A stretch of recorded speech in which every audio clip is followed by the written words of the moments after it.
This man was planning to murder his wife. He used the excuse of taking her out for KFC, but in reality, he was leading her to the edge of a cliff, intending to push her off. However, just as he was about to make his move, his wife suddenly told him that she was pregnant. I'm pregnant. What? Mike was completely stunned. Originally, he had only been thinking about inheriting his wife's fortune, but he hadn't anticipated the addition of a child. Left with no choice, he decided to let his wife live for another 10 years. After the child was born, he began scheming once again about how to get rid of his wife. First, he had his wife eat KFC laced with sleeping pills. Once she was unconscious, he went to the living room and set the sofa on fire. As he was preparing to go back to the bedroom to take the child, the flames burned down a picture frame on the wall, and the noise woke up his wife. Mike quickly lay back down on the bed, lying that the family pet had knocked something over, but his wife smelled something burning. She hurriedly got out of bed and woke up her parents.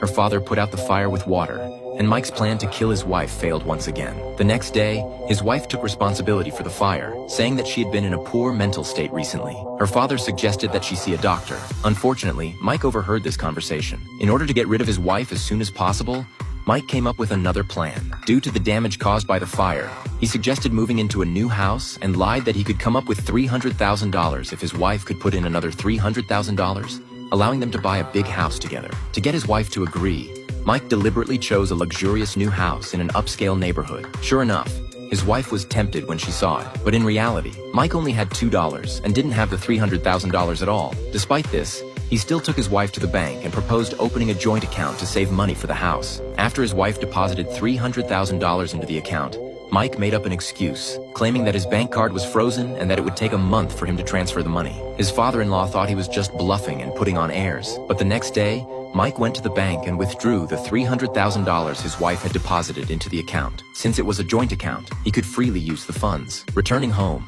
Mike once again put sleeping pills in his wife's KFC and watched her eat it. Once she was unconscious, he took out her wallet, grabbed her ID, and practiced forging her signature. After practicing 9,999 times, he signed his wife's name on a $2 million insurance policy. The next day, Mike took his wife to the countryside under the pretext of relaxing, but in reality, it was to kill her. Just as they were leaving, his father-in-law noticed that his daughter seemed dazed and immediately sensed that something was wrong. As soon as Mike and his wife left, the father-in-law received a call from the bank alerting him to unusual activity on his daughter's account. The old man immediately opened Mike's suitcase and found the bills and the massive insurance policy. By this time, Mike and his wife had already reached the woods. While the medication hadn't fully worn off yet, he planned to lock his wife in the car and burn her alive. At that moment, his father-in-law called his daughter.